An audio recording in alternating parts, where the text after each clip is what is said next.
Comme je disais, aujourd'hui, j'ai une invitée spéciale, quelqu'un qui vient partager avec nous son témoignage.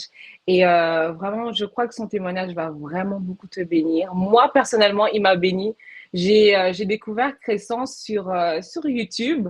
Et YouTube, parfois, fait des super bonnes connexions comme ça. Tu regardes et puis tu te dis, oh, mais l'histoire de cette fille est tellement proche de la mienne. Et puis, je me suis dit, c'est incroyable de voir qu'on est des personnes qui ne se connaissent pas.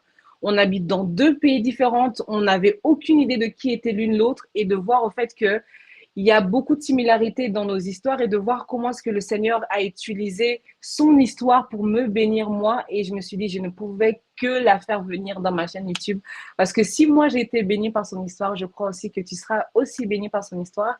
Crescence, merci d'être là. Au plaisir. Bonjour Christelle, merci beaucoup pour l'invitation. En tout cas, Crescent, je vais te laisser te présenter pour que ceux qui ne te connaissent pas puissent te découvrir et que tu puisses dire qui tu es, d'où tu viens et peut-être aussi parler de ta chaîne YouTube et de ce que tu partages sur ta chaîne YouTube. Ok, donc du coup, comme tu l'as dit, je m'appelle Crescence. Comme j'aime le dire, je suis une jeune fille guérie pour guérir, Amen. une Jesus girl. J'habite en France, comme tu l'as dit, on est dans deux pays différents. Et j'ai vraiment à cœur, au travers de ce que je fais, d'aider toutes les personnes, notamment des femmes, à guérir de leurs blessures intérieures par le Mhm. Saint-Esprit. Ça, en fait, je le fais au travers de podcasts qui sont Mhm. accessibles. D'abord, à la base, c'est sur les plateformes d'écoute de podcasts, mais aussi sur YouTube. Je diffuse sur les deux. Voilà un peu qui je suis dans les grandes lignes. Ah, super, merci Crescence. Et comme tu dis, tu as vraiment à cœur d'aider les femmes à guérir de leurs blessures intérieures. Et c'est vrai que une chose que j'ai eu à réaliser dernièrement, c'est que le Seigneur me faisait comprendre que la croissance spirituelle va aussi de base aussi avec la croissance émotionnelle et donc d'avoir une vie émotionnelle aussi qui est équilibrée et qui est en bonne santé. La Bible dit même dans le livre que Pierre a écrit, il a dit, je souhaite que tu prospères à tous égards comme prospère l'état de ton âme. Et ton témoignage est un témoignage que je trouve qui allait vraiment avec cette série de guérir pour grandir que le Seigneur m'a inspiré de faire. Alors, j'aimerais que tu puisses partager avec nous ton témoignage, Crescence. Qu'est-ce que le Seigneur a fait pour toi et comment est-ce que vraiment il t'a guéri de certaines blessures et comment ces blessures aussi avaient donné un accès au diable dans ta vie aussi. Ah oui, alors là, franchement, je pourrais en parler en long, en large et en travers, mais je vais essayer d'être concise pour pas que ce soit trop long. Mais oui, en fait, si aujourd'hui j'ai à cœur de faire du contenu pour aider les sœurs chrétiennes à guérir de leurs blessures intérieures, c'est clairement parce que je suis passée par là.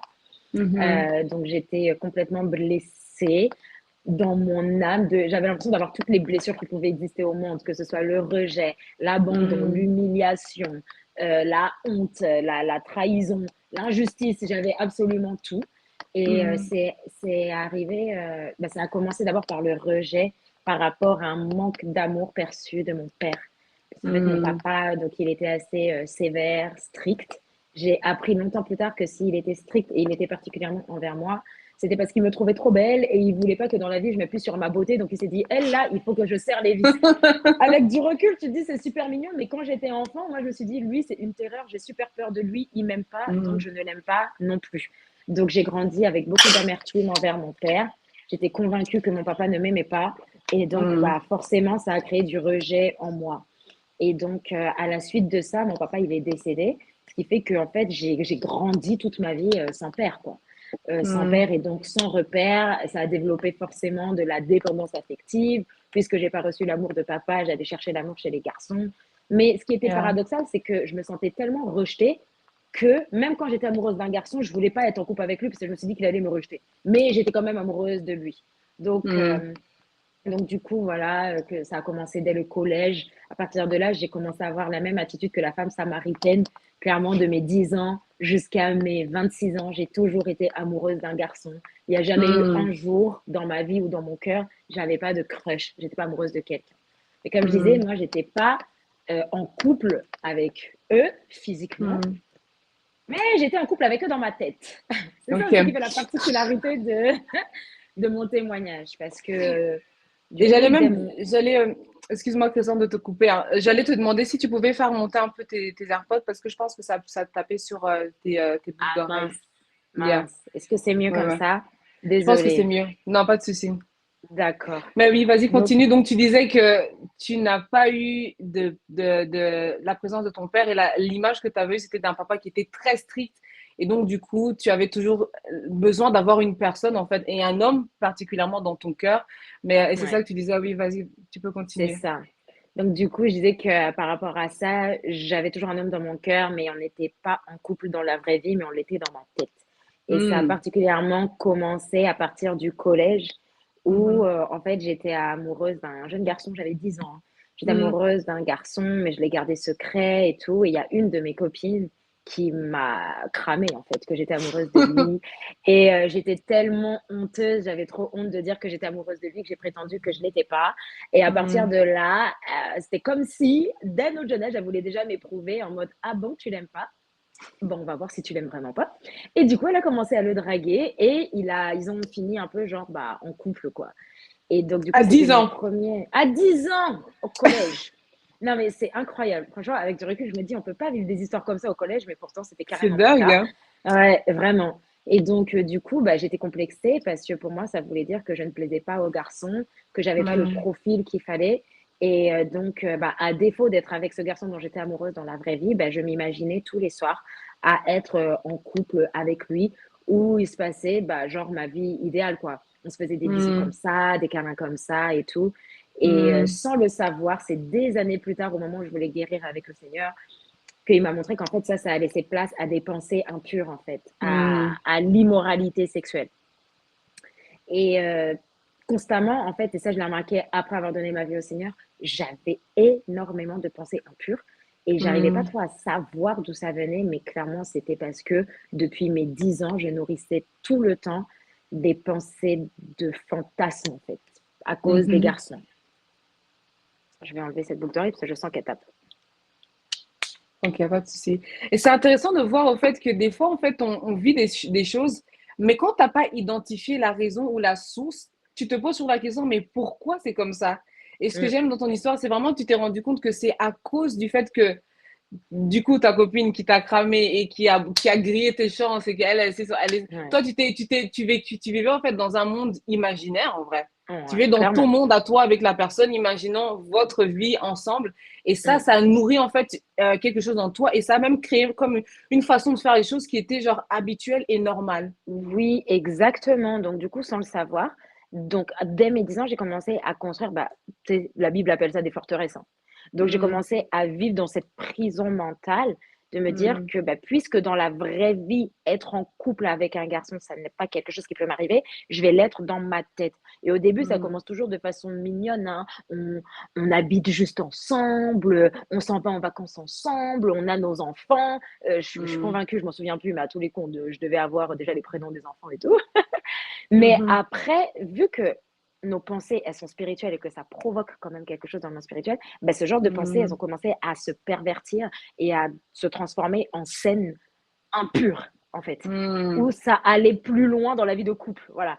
Mais à 10 ans, 11 ans, 12 ans, c'est pas des choses auxquelles bah, normalement on pense. Ah, et ce que j'ai oublié de dire, c'est que j'étais quand même exposée à pas mal d'impudicité dès mon jeune âge au collège, toujours avec mm, le même environnement, en fait. Donc à mhm, 10 ans, 11 ans, on parlait déjà, je vais utiliser des mots soft, mais de coucher ici, de se toucher là-bas, de regarder telle vidéo ici. C'était assez hard en fait, tu vois. Moi, je le faisais ouais. pas, je savais que c'était pas bien. Et de toutes les Mm, façons, je me disais que j'avais pas le profil des personnes qui pouvaient faire ça. Mais mm, ça a quand même nourri un mauvais désir en moi de me dire, bah, la norme, c'est ça. C'est juste que moi, je peux pas mm, être comme ça. Donc, du coup, ça va être comme ça dans ma tête, en fait. mm. Et le coup où, à chaque fois, j'étais amoureuse d'un garçon et mes copines, elles finissaient avec eux, c'est pas arrivé qu'une fois. C'est arrivé à chaque. C'est comme si ça arrivait à chaque cycle nouveau dans ma vie. Par exemple, au Mm, collège, après au lycée, après en école de commerce. Ça m'est arrivé plein de fois. mm. Donc, histoire de bien asseoir cette fausse vérité, donc Cette ce fausse. mensonge en moi, que toi, Crescence, laisse tomber, c'est pas pour toi les garçons, donc en fait, reste dans ta tête. Et ça, Mm, bah, tu vois, tu parlais de savoir comment est-ce que ça a ouvert des portes à l'ennemi. Bah, en fait, moi, je crois même que c'est l'ennemi qui me poussait à réfléchir, à avoir ce genre de raisonnement-là, tu vois.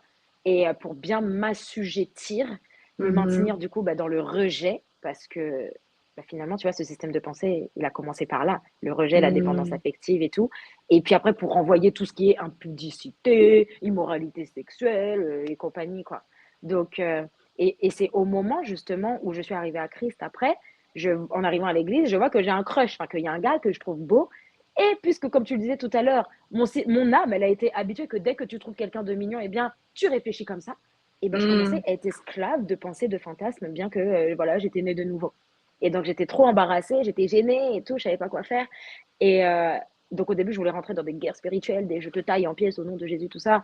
Et le Seigneur, il m'a montré que, en fait, la racine, en fait, tout a commencé par les blessures. Donc, pour refermer tout ça, t'as pas besoin de livrer la guerre spirituelle de la manière dont tu penses. La guerre spirituelle, la stratégie, toi, ça va être celle de guérir, en fait, de fermer les Mhm. portes par Déformer les lesquelles portes. ces esprits-là sont rentrés. Donc, il a fallu passer Mhm. par un long processus en commençant par la racine, comme je disais au début, c'est-à-dire combler le vide Le vide. par rapport à papa, en Mhm. fait. Et Mhm. voilà. C'est vraiment intéressant de voir comment ton histoire est, de comment le Seigneur t'a révélé au fait comment ce que tu devais faire aussi pour être guéri et fermer Mhm, l'accès, que vraiment ces blessures de rejet, ces blessures de trahison que tu as eues, ces blessures mhm, d'injustice par lesquelles tu es passé tout au long de ta jeunesse, étaient au mhm. fait des scénarios comme si que le diable avait mis en place pour Oui. orchestrer, Ah oui, d'avoir des portes ouvertes à l'intérieur de toi. Et complètement. dernièrement, j'avais suivi un live d'une femme qui avait dit quelque chose qui m'avait énormément bénie. Elle a dit, le diable n'est pas toujours intéressé à posséder les gens. Ce qui l'intéresse, c'est de pouvoir vous manipuler. Et pour vous manipuler, il crée un système où il n'a pas, parce qu'il ne peut pas être partout, il n'est pas Dieu. Mm, Et comme il ne peut pas être partout, ce qu'il va utiliser, ce sont des choses autour de vous qui vont avoir en fait à chaque fois de l'incidence sur toi, mais mm, toi, tu te rends même pas compte. Et j'ai aimé ce que tu disais, c'est que des fois, on croit que les enfants à 10 ans, ils sont innocents, ils sont mignons, ils vont à la cour de récré, ils se disputent pour, tu vois, la collation. Mais en vrai, à l'intérieur, le diable a créé déjà même dans des petits enfants des, oh, regarde, moi quand j'étais petite, je regardais Hélène et les garçons. mm, Je regardais Hélène et les garçons et mm. personnellement, Hélène et les garçons, c'était une série pour maman, papa ou qui que soit vous êtes en train de me suivre. Ne laissez pas vos enfants regarder Hélène et les garçons, les vacances de l'amour. Ça ne parle que de garçons, que de ça, du matin au soir. Une sort avec telle sort avec telle. Et puis au final, tu te rends compte qu'en fait, et à l'école, qu'est-ce que tu arrives? Tu parles de ça avec tes copines. Ah ouais, t'as vu ça? Et puis maintenant, tu vois un garçon qui est un peu mignon. Du coup, toi, tu as Ouais, envie de vivre un peu ce que tu as vu dans Hélène et les garçons, tu vois? exact. Et j'aimerais que tu puisses nous parler au fait de euh, comment est-ce que tu t'es rendu compte que ces blessures-là étaient Mm, devenues des portes ouvertes. Tu as dit que le Seigneur te l'a révélé, mais est-ce que tu peux nous parler un peu de ce processus-là par lequel tu es passé, qui peut mm. peut-être aider quelqu'un d'autre aussi? D'accord. Alors, donc, comme je disais, donc, quand je suis arrivée au Seigneur Jésus, je tombe sur un gars à l'église que je trouve mignon, tout ça, et je vois que j'ai des pensées comme avant. Et Hmm. j'essaye de livrer la guerre. Voilà, la guerre de je taille en pièces, je prie et tout. Rien n'y fait. En fait, moi, c'était parce que toutes les stratégies que j'employais, ça ne marchait pas. C'est comme ça que Hmm. le Seigneur, il a fini par me montrer. En fait, il y a deux choses. Tout ce que j'essayais de faire, ça ne marchait pas. À chaque fois, ça revenait. Ok. Et je refoulais beaucoup mes émotions. C'est-à-dire que moi, si tu me disais que j'étais dépendante affective, j'allais pas du tout y croire. Enfin, Hmm. j'allais dire ça, c'est les autres, c'est pas moi, hein. Alors que j'étais carrément dedans, mais bref, ça c'est autre chose. Et donc le fait d'être bloqué, ça faisait que je me disais, mais il doit bien avoir une solution. Autre chose, c'est que dans l'église dans laquelle je suis, il y avait parfois des soirées de prière et de délivrance. Et Hmm. quand on m'a posé les mains, parce que moi j'étais convaincue que j'avais des esprits mauvais, hein, j'étais là, genre pour penser comme je pense, c'est certain qu'il y a des esprits qui m'oppressent. Et c'était la vérité, parce Hmm. que à partir du moment où tu veux faire quelque chose que tu n'arrives pas à faire, c'est que tu es esclave d'une puissance qui est un peu voilà, supérieure à toi, quoi. Et là, pour le coup, moi, c'était des Hmm. démons, disons-le clairement. Donc, quand j'allais à l'église, qu'on priait pour moi, je t'assure, Christelle, je manifestais. J'ai clairement des manifestations. Mais tu voyais Hmm. une résistance terrible. Le truc, il ne Hmm. sortait pas. Hmm. Et puisque par la grâce de Dieu, je suis bien enseignée dans mon église, on nous expliquait que tout partait du cœur et que en fait, Hmm. comment dire, quand tu livres le combat spirituel comme ça, le diable ne doit pas trouver quelque chose Hmm. en En toi qui lui toi qui appartient. l'appartient. Mais oui. Jésus, il a pu dire le prince de ce monde vient, mais il n'a rien en moi qui lui appartienne, en fait. Donc, Mhm. après, ça ne veut pas dire qu'il faut être parfait, mais c'est un aspect de purification, de se débarrasser, de restaurer son âme, d'avoir le caractère de Mhm. Dieu, tout ça. Et donc, du coup, j'avais fini par comprendre que, en fait, j'ai des sentiments, enfin, des choses, des pensées, des croyances en moi qui appartiennent aux malins, qui font que même quand on m'impose les mains pour être délivré des esprits d'impudicité, eh ben, ça ne sort pas. Mhm. Donc, du coup, j'ai été forcée de réfléchir comme ça. J'ai été forcée, en fait, du coup, d'aller poser des questions au Seigneur, même si j'en avais honte, parce que, bah, quand même, quand tu as des pensées impures comme ça, tu es gêné, tu es embarrassé. Surtout qu'en plus, tu Mhm. sais, quand tu as du rejet, de la dépendance affective, tu te sens pas aimé. Donc, du coup, va voir Dieu pour lui dire, Seigneur, pardon, je pêche. Attends, moi, j'étais dans une mentalité où j'avais peur de Dieu quand enfin, tu vois ou pas? Donc, c'était Mhm. compliqué. Mais au bout d'un moment, je voulais m'en sortir et je craignais tellement Dieu que là, il faut qu'on trouve une solution, quoi. Et, euh, et en fait, comment dire, le Seigneur me mettait comme. C'était pas genre, il m'a dit, c'est à cause de tes blessures, mais c'était une conviction que, Mhm. en fait, il y a quelque chose en toi qui fait que le diable peut t'assujettir, bien que en réalité, en vérité, par le sacrifice de Jésus, il ne peut plus. Mais pour toi, il le Mhm. peut parce qu'il y a une porte ouverte, en fait, Une qu'il porte faut ouverte, yeah. fermer. Voilà. Mhm. Et donc, du coup, c'est comme ça qu'après, j'ai commencé à beaucoup prier, beaucoup, beaucoup, beaucoup Mhm. prier. Je m'en souviens, c'était en 2020, pendant le confinement, dans mon église, on était enseigné sur le fait de prier pour l'amour de Dieu. Disons, en fait, Mhm. prier pour vraiment avoir le cœur de Dieu. euh, Parce que, en fait, le pasteur, il disait que pour avoir conscience de l'amour de Dieu, en fait, ça se demande. Tu peux pas le faire par toi-même. En fait, demande-le, prie, rends-moi Yeah. consciente que tu m'aimes, rends-moi consciente de ton amour, remplis-moi de ton amour, tout ça. Donc, du coup, je faisais cette prière. Et un jour, comme ça, j'ai entendu une voix. Après avoir regardé un live sur Instagram en plus, donc je priais, je regarde un live sur Instagram tranquille. Quand je ferme Insta, j'entends une voix qui me dit: Tu souffres de l'absence d'un père, mais tu es trop orgueilleuse pour le reconnaître. J'ai dit: Ow. Pardon. Et j'ai dit: C'est qui ça? Ça m'a tellement énervée quand j'ai entendu cette voix, Mhm. parce que je savais que c'était Dieu et je savais que c'était vrai.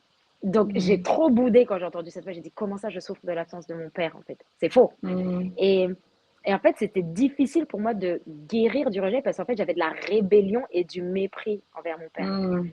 Et donc, du coup, c'était difficile d'avouer, de m'avouer que j'avais besoin, que je souffrais du manque d'amour de mon papa parce que je le méprisais, en fait. Donc, c'était Mhm. dur à accepter. Mais Dieu, il voulait m'emmener là.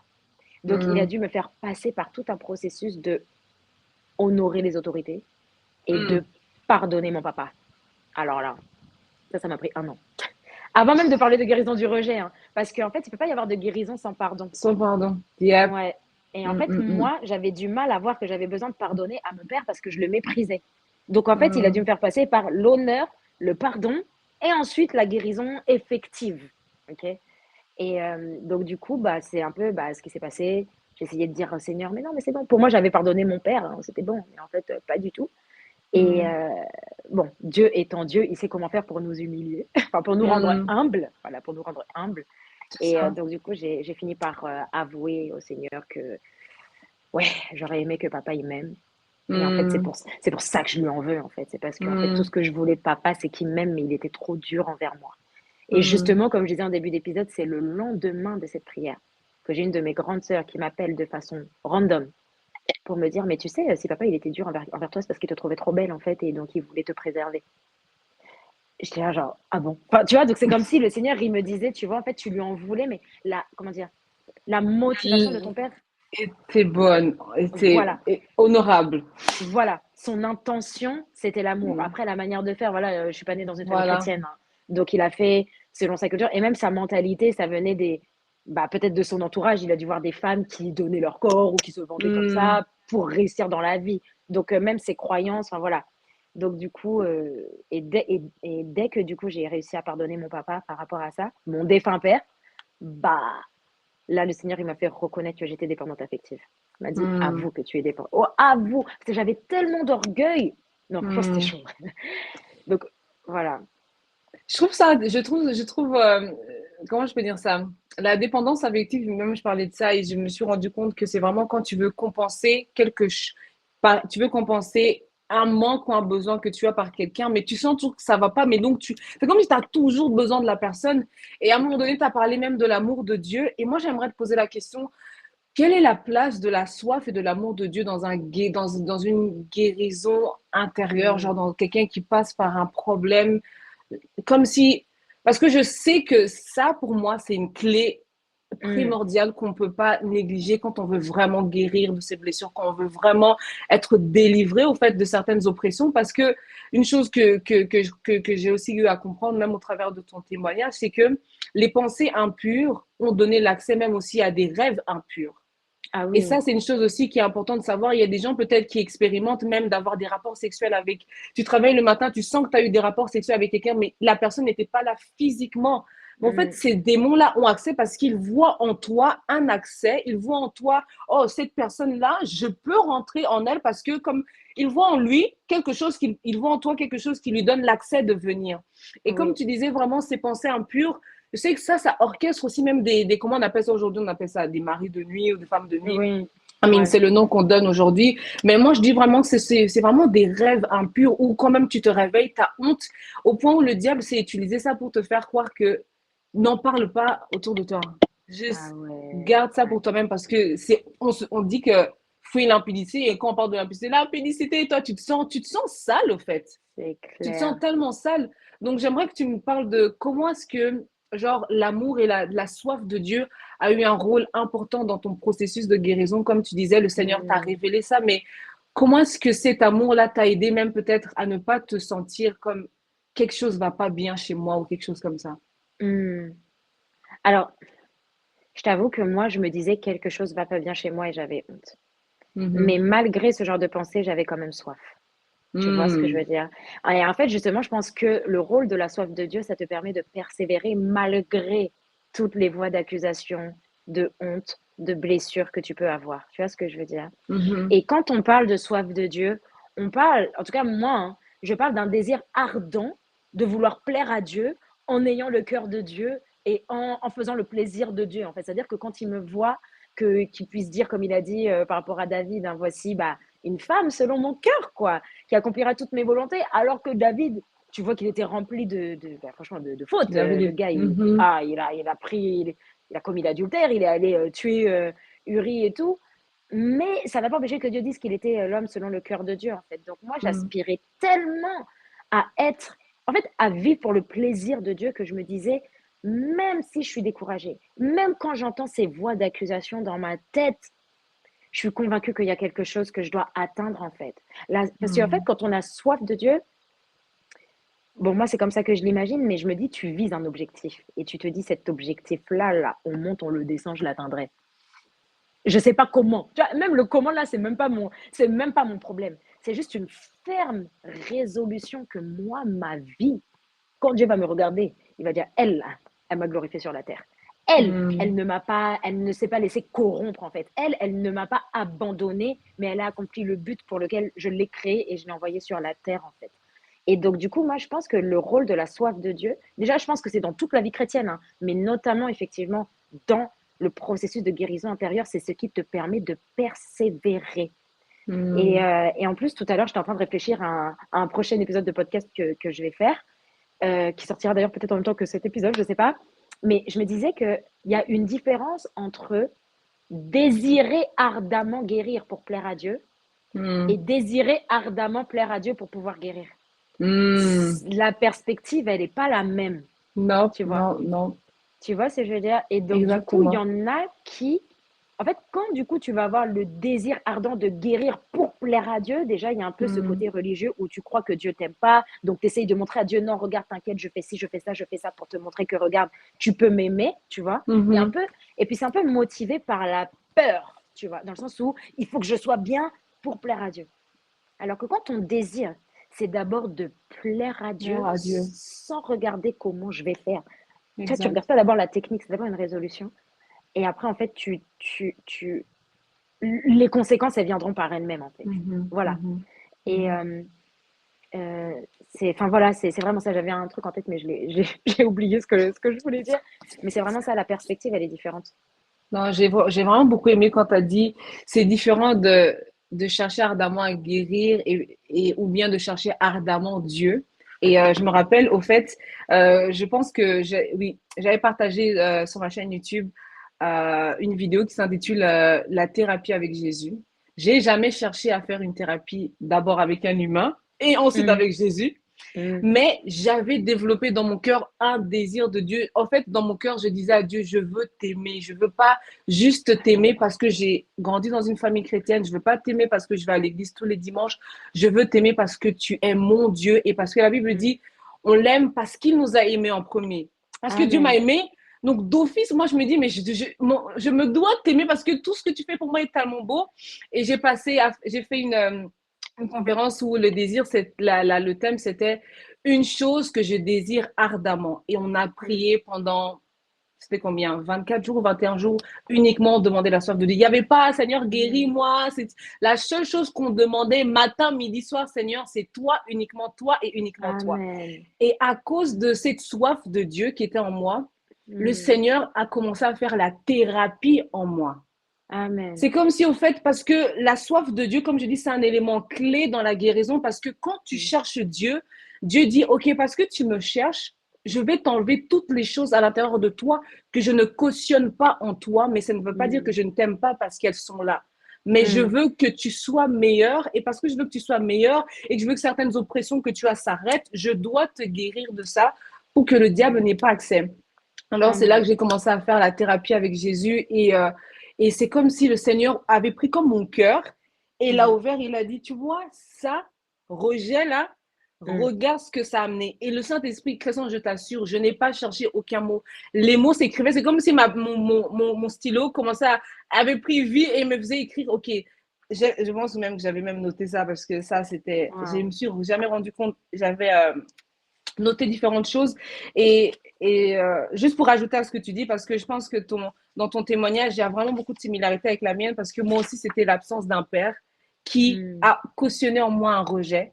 Et à cause du rejet de mon père, de l'absence de mon père, j'ai commencé à être quelqu'un qui cherchait toujours à être perfectionniste. Il faut que tout soit parfait dans ce que je fais. Donc, si tu me fais pas de reproches, ça veut dire que je suis parfaite. Donc, tu vas pas me Ouais. rejeter. Je me suis Ouais. dit, j'ai besoin que tu m'apprécies. Si tu m'apprécies pas, ça veut dire que tu me rejettes. Si Mm. j'ai tout le temps, une dépendance affective, il faut que quelqu'un soit toujours là dans ma vie. J'avais toujours Mm. un garçon que je kiffais. Moi aussi, il y avait quelqu'un, j'avais écrit dans un journal, oh, je suis amoureuse de tel. Et puis, mon frère m'avait, par contre, c'est mon frère qui m'avait grillé. Donc, c'est vraiment pour dire que parce que j'avais soif de Dieu, Dieu m'a révélé ce qu'il y avait à l'intérieur de moi qu'il devait guérir. Et la chose qui est intéressante, c'est que je ne savais pas que j'avais le rejet. Je savais pas. Mm. Je savais pas. Moi, je me suis dit, ouais, mon père, il était pas là, mais voilà, j'ai un papa qui s'est marié, j'ai un nouveau papa, donc tout va bien. Mais Dieu disait, non, ça, là, c'est comme dans une boîte noire que ton cerveau a caché, mais ça a toujours de l'effet sur Wow. toi. Et Wow. j'aimerais vraiment que tu puisses aussi nous parler de, quand tu dis que tu as eu à faire ce travail en toi, comment est-ce que tu t'es rendu compte que tu étais guéri? Mm.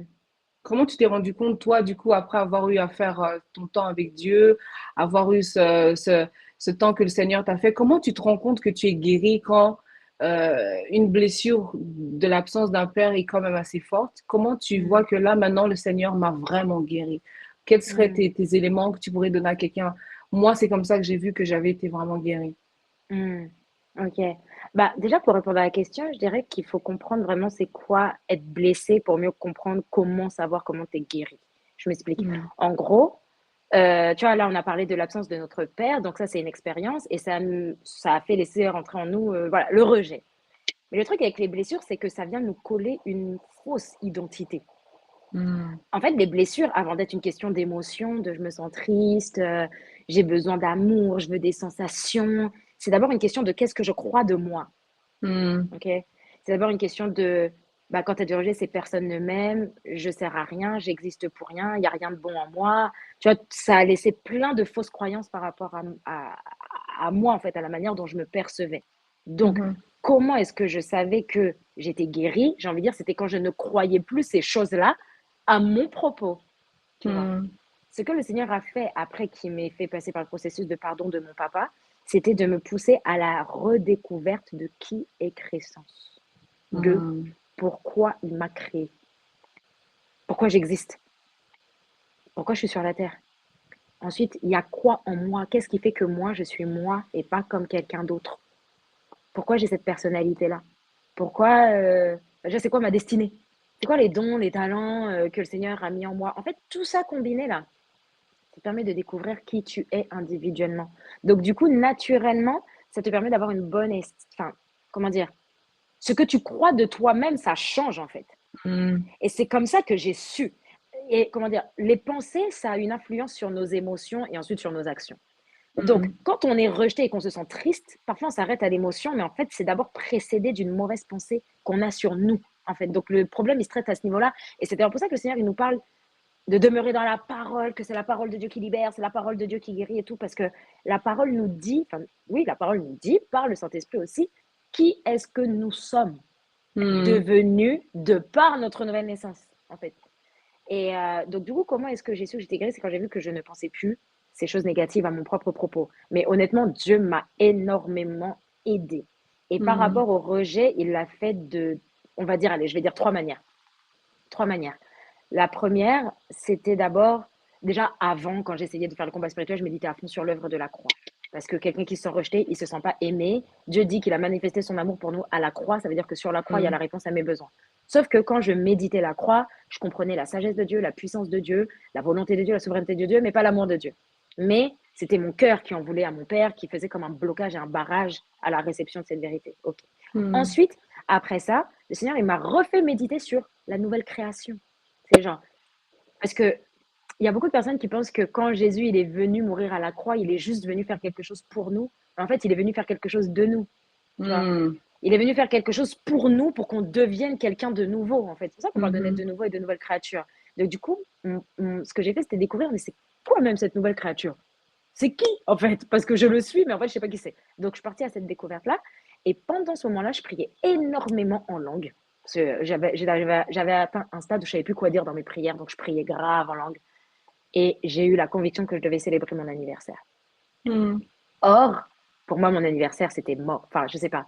J'ai remarqué que les gens qui ont la blessure du rejet, ils ont un rapport étrange avec leur anniversaire. Soit ils le détestent, soit c'est trop sacré. Je sais pas. Moi, en tout cas, j'étais dans la team. Mon anniversaire, il est sacré. C'est le jour où j'ai l'opportunité d'avoir beaucoup d'attention. Mais quand les gens me le souhaitaient pas, j'étais au plus bas, quoi. Et là, le Mm. Seigneur, il me dit, fête ton anniversaire. J'ai dit, jamais de la vie. Jamais. Pourquoi? Parce que, à tous les coups, quand je vais inviter des invitations, les Ils gens vont vont me pas dire venir. non. Oui, donc je vais me faire rejeter. Et le Seigneur, franchement, je t'assure, je faisais des esquives. Et quand j'ouvrais la Bible, je me souviens, ça m'arrivait une fois, j'ouvre la Bible, je tombe dans une parabole dans Matthieu, tu sais, la parabole du convive, là. Le maître qui a fait un La fête. festin. Et des gens, ils lui ont donné des excuses, je viens de me marier, je viens d'acquérir un champ et tout. Et après, ça a énervé le maître, mais du coup, il a dit, bah, va chercher les estropiés, les boiteux et tout. Mais en tout cas, moi, à mon anniversaire, il y aura des gens. Donc, ce que le Seigneur, il m'a dit, c'est même si les gens te disent non, tu vas chercher des gens que tu auras mis sur liste d'attente. Il y a toujours des gens que tu connais. Et puis, Mm. il m'a poussé à me dire, Christian, c'est quoi l'anniversaire idéal que tu veux et tout. Mais en fait, ça peut paraître bête hein, de faire son anniversaire comme ça. Mais pour moi, c'était quelque chose d'énorme d'organiser ça. Mm. Et c'était pas genre, je fête mon anniversaire chez moi ou on va au restaurant vite fait. Il m'a dit, imagine l'anniversaire idéal que tu veux. J'ai dit, moi, Seigneur, tu me connais. Moi, je veux un rooftop et tout. Il y a la musique, tout ça. Moi, j'ai dit, mon anniversaire idéal, c'est ça. Et par la grâce de Dieu, en fait, c'est exactement ce qui s'est passé. Et pendant que j'étais en Mm. train d'organiser mon anniversaire, j'ai comme une grande sœur, une tutrice dans mon église. Quand je lui ai parlé de l'inspiration que Dieu m'avait donnée, elle m'a dit, c'est comme si en fait je voyais qu'au travers de la célébration de ton anniversaire, Dieu il allait te guérir de toutes ces choses que tu lui as demandé de te guérir depuis des années. Je dis, ah Mm. bon? Parce qu'au début, moi, je ne comprenais pas cette instruction qui venait du Seigneur, en fait. Hein. Moi, je ne savais pas que ça allait me guérir. Et quand elle m'a dit ça, ça m'a encouragée à continuer. Et c'est vrai que du coup, après avoir fêté mon anniversaire, je sais pas, le soir même après être rentrée à la maison, j'étais là, genre, mais c'est dingue. Pour la première fois de ma vie, j'ai appris à me célébrer. C'est-à-dire que j'ai pas Mm. attendu les joyeux anniversaires des gens pour sentir que j'étais quelqu'un. C'est Mm. moi-même qui ai dit, les gars, je suis tellement quelqu'un que venez, on célèbre ma vie, en fait. Mm. Dieu, il m'a appris à faire ça. Il m'a appris à écouter mes besoins quand il m'a dit, imagine l'anniversaire que tu veux. Ben, du coup, en le faisant, Dieu, il a clairement disposé les gens et les choses. Et ben, en fait, j'ai vu que mais dans la vie, en fait, moi aussi, il peut m'arriver des belles choses, quoi, selon mes désirs. Et Dieu, il est capable de Mhm. me les donner. Tu sais, quand tu te sens Exact. rejeté, tu dis, les bonnes choses, c'est que pour les autres, moi, c'est nul, moi, c'est, tu vois. Et Mhm. il m'a appris à écouter mes besoins, ma volonté, tout ça. Donc ça, c'était le deuxième point. Fêter mon anniversaire, j'étais contente. Et le troisième point, c'est que Dieu, il va toujours éprouver notre foi. Genre, Mm. histoire de savoir si on est bien, est-ce qu'on est sûr là qu'on est bien, Est-ce que accepter, tu as vaincu, rejeter. assimilé la leçon? Est-ce que la Voilà, leçon a c'est été ça. assimilée? C'est ça. Parce que tu as lu la parole, tu as un peu expérimenté ton anniversaire, mais Voilà. maintenant, face au rejet. Face au rejet, ma fille, tu réagis comment? Et là, j'ai expérimenté le rejet. Il a grave permis ça. Hmm. Quelqu'un de ma famille que j'aime beaucoup m'a fait, tout à l'heure tu parlais de reproches, une liste de reproches. Je te dis sur WhatsApp, quand on fait des messages longs, là, il y a écrit voir plus. Mince J'ai alors. cliqué peut-être 3 ou 4 fois sur voir plus. Crescence, t'es comme si, t'es comme ça. Il m'a lavé, il m'a détruit. J'ai eu, mais quand j'ai reçu ce message, j'étais pas bien, j'étais perturbée. Je me suis dit, ah, Hmm. mais peut-être il a raison. Ah, mais peut-être que j'ai mal agi. Ah, mais, enfin, tu vois. Et donc, du coup, bah, j'étais face au rejet de quelqu'un. Et là, à ce moment-là, bah, j'ai eu peur. Et j'étais un peu perdue parce que je me suis dit, Seigneur, je pensais que toi et moi, on était bons et que maintenant, je savais un peu qui j'étais, tout ça. Et il m'a Hmm. dit, bah, en fait, là, c'est le test. Et il m'a dit, en fait, en fait, comment dire, ce qu'il m'a fait, c'était de m'apprendre à m'affirmer et, oui, à Hmm. m'affirmer par rapport au rejet de quelqu'un.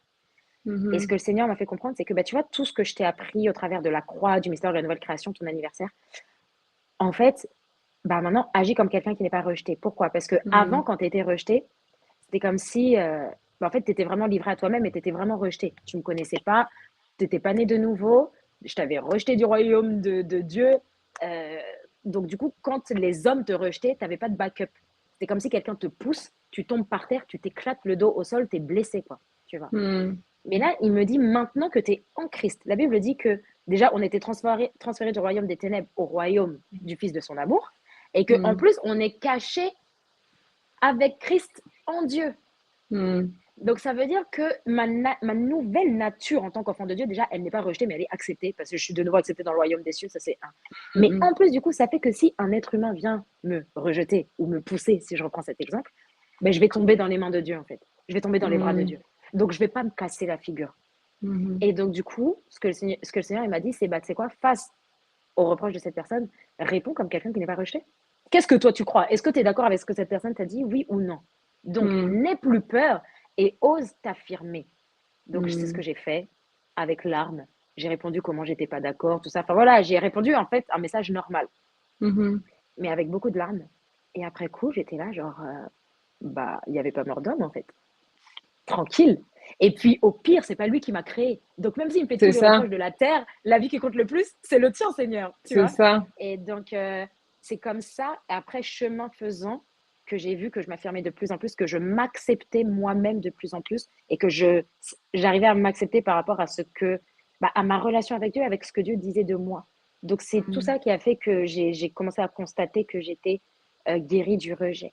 Mais après, ce qu'il faut Hmm. comprendre quand même avec la restauration, c'est que, par exemple, je dis que j'étais guérie du rejet, mais pas de la, comment dire, mais pas du, par exemple, pas totalement du, ouais, de La la juste. sincérité et de l'affirmation de soi. Ça, là, c'était à moitié. Il fallait encore le Ok. travailler après, tu vois. Yeah. Yeah. Yeah. C'était, Yeah. le Seigneur, il a fait les choses de manière progressive. Mhm. Mhm. Mais ce que j'ai constaté, c'est que ma dépendance par rapport au fait de savoir si je suis aimée ou pas, en fait, je ne dépendais plus des hommes, mais maintenant, je dépendais de Yeah. Dieu. Le nom de Ce qui Dieu. faisait que quand j'étais frustrée, que j'avais peur du rejet, même si le sentiment montait, je courais chez Dieu. Et je disais, qu'est-ce que t'en dis? Hmm. Et après, Mhm. si j'avais la conviction qu'il n'y avait rien de mal et tout, bah alors là, j'allais laisser la personne, quoi. C'est intéressant de voir que vraiment, comme tu dis, c'est un processus, hein. De la même façon qu'on dit que les faux raisonnements, c'est ça, c'est riche, tu vois, c'est un mur, bah, ça, on commence par en Exact. bas, on commence. C'est pas le mur, il arrive d'un coup, il est déjà mis et Ouais. bam, il arrive. Tu vois, de la même façon que toi, tu es en train d'enlever, il y a des choses que Dieu enlève complètement, mais il y a d'autres choses aussi, c'est progressif. Parce Ouais. que, au fait, notre cerveau, il est totalement, genre, comment il est, parfois il est systématique, genre, il a une façon de faire qui l'aide à pouvoir rester effectif à chaque fois. Donc, il Mm. crée la même façon de faire. Donc, ce scénario est arrivé, elle a réagi comme ça, on va garder cette Oui. réaction-là. Ce truc Ouais. est arrivé, elle a réagi comme ça, on va regarder cette façon de faire les choses, tu vois. Donc, Ouais. Ouais. c'est enlever les faux raisonnements, c'est les détruire, retirer la Mm. chose et puis après reconstruire maintenant avec Dieu. Et Ouais. c'est comme s'il va même permettre certaines situations pour t'aider à réagir différemment pour que ton cerveau, maintenant, il assimile, OK, maintenant, on ne réagit plus comme ça. Du coup, on te dit ça, tu te sens plus genre, je suis nul, on m'aime pas, je vaux rien. Mm. Maintenant, tu te dis, ah, mais peut-être que la personne a raison, elle a tort, je n'ai pas accepté tout ce qu'elle dit. Qu'est-ce que la parole de Exact. Dieu dit sur moi? Donc, c'est vraiment comme si Dieu, moi, je veux dire, il te brainwash. Donc, il fait un C'est ça, brainwashing hein. de toi. Il te dit, OK, Clairement. Crescence, tu as été comme ça pendant 15 ans, 20 ans. Mm, Maintenant, il faut que tu sois une toute nouvelle personne. Ben, mm, c'est vraiment un processus et j'ai aimé que tu as suivi l'instruction de Dieu, comme tu as dit. Et puis, tu as aussi été mise à l'épreuve face à, OK, voici une nouvelle situation de rejet. Comment tu vas réagir? Est-ce que ouais. ce que je t'ai donné, tu l'as appris? Est-ce que tu l'as assimilé? Et Mm, ça, c'est vraiment super important. J'aime vraiment le fait que, du coup, ça s'est passé avant, mais aujourd'hui, je mm, te donne une nouvelle opportunité de réagir différemment. Maintenant que tu ouais, connais la vérité. Donc, ouais. merci beaucoup, Crescent. J'allais même te demander un dernier mot de la fin. Si tu aurais un mot à dire à quelqu'un qui a un témoignage similaire à toi, ou même quand elle t'entend, Mm, elle dit, ces paroles ont résonné en moi. Est-ce que tu aurais un mot de la fin pour une personne qui mm. nous suit? Oui. Bah, franchement, la pensée que j'ai, la première qui me vient, c'est de me dire, tu n'es pas un cas désespéré. Ça, Mm, c'est vraiment le truc que pour moi, tout le monde doit savoir ça, parce que parfois, quand tu es non seulement blessé, mais en plus dans le péché, tu as peur de Dieu et tu entends des voix d'accusation, bah alors là, tu dis, je ne pourrai jamais m'en sortir, en fait. Mais en vérité, tu n'es pas un cas désespéré. La Bible dit que autant nos voix, enfin les voix de Dieu sont élevées au-dessus de nos voix, ses pensées sont élevées au-dessus de nos pensées. Bon, pardon, j'ai un peu mélangé, mais c'est dans Ésaïe 55 en tout cas. La manière dont nous on voit les choses, Dieu il les voit pas comme ça. Donc ta mhm, perception n'est pas la vérité. Ce que Dieu voit en toi, c'est pas ce que toi tu vois en toi. Et Dieu il mhm, sait ce qu'il a fait de chacun de nous. Et en fait, c'est un peu comme Gédéon. Gédéon, lui, il se voyait comme petit, le gars faible, de la plus petite famille, une grosse victime, un esclave des Madianites et tout. Dieu, il le voit et mhm, lui dit, salut, vaillant héros. Il dit, mais allô, tu parles de qui, en fait? Parce que mhm, Dieu, quand il nous appelle, il ne nous appelle pas à cause des circonstances, comme peuvent le faire les hommes, mais il nous appelle en fonction de ce qu'il a fait de nous.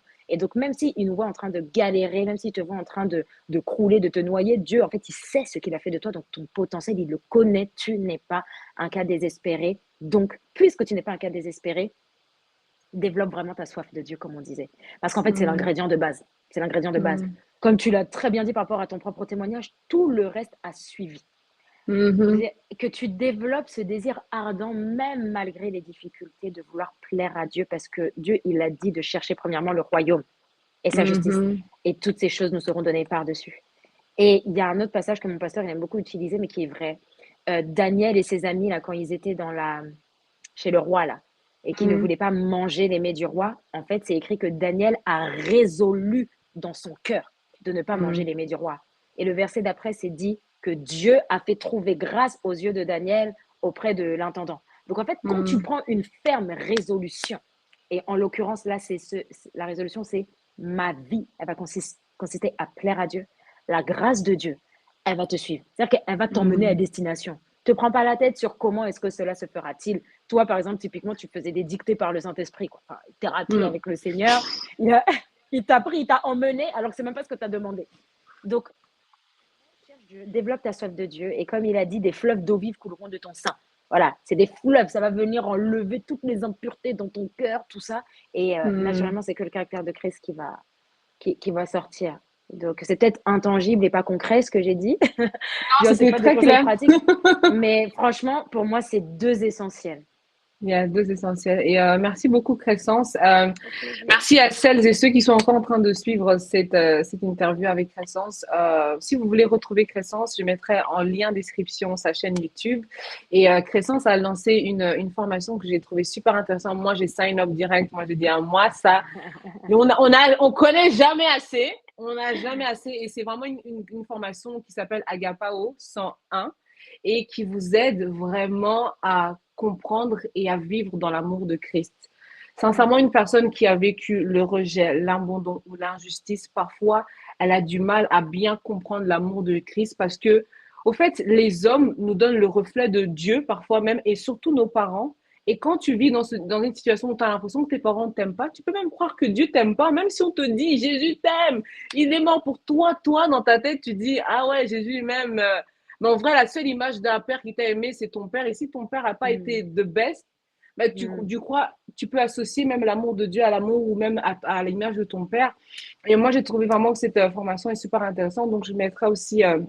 le lien en description pour celles et ceux qui disent je sais que Dieu m'aime, mais j'ai du mal à y croire. Alors, cette formation, elle est vraiment pour vous.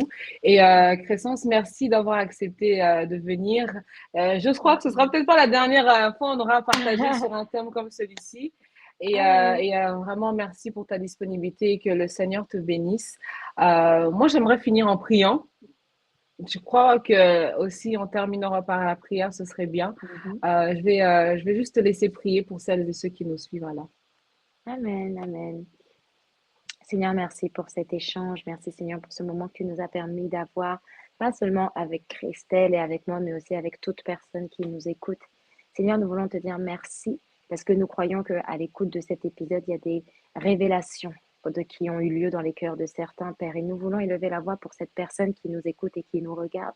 Nous voulons prier, Seigneur Dieu, pour que de la même manière que tu as fait grâce à Christelle et à moi-même, que tu fasses grâce, Père, à ton enfant parce que tu ne fais pas de favoritisme, Seigneur. Tu n'es pas un juste Père pour nous oublier, parce que tu es un Dieu fidèle qui prend soin de nous. Nous voulons prier, Seigneur, pour que tu redonnes du courage, de la force et de la capacité d'avancer et de persévérer dans la vie de notre sœur, de la personne qui nous écoute, Père. Et nous voulons élever la voix afin que tu développes dans son cœur une soif ardente de ta personne.